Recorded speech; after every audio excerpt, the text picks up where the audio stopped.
সবাই আমার ইনবক্সে সব জায়গায় একটা কথাই বলতেছো, সঞ্জিতা রেজাল্ট কি, সঞ্জিতা পাস করছে কিনা। আচ্ছা, সঞ্জিতার রেজাল্টটা কি এখনই তোমাদেরকে বলতে হবে, তাই না? এই সঞ্জিতা, সঞ্জিতা এদিকে তো, তোর রেজাল্টটা কি একটু বলে দিয়ে যা।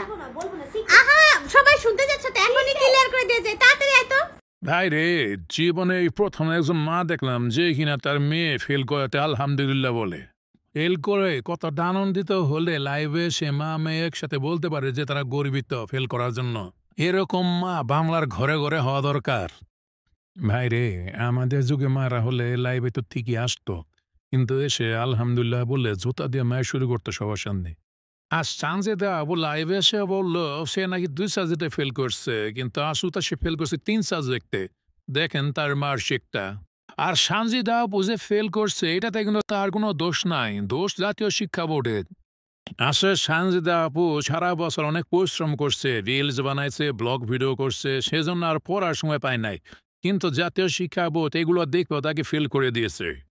তাই আপুটির ফেল করার সম্পূর্ণ দায়ভার কিন্তু জাতীয় শিক্ষা বোর্ডেরই। আর আপত্তি এখন ফেল করে চলে গেছে বিদেশ ট্যুরে।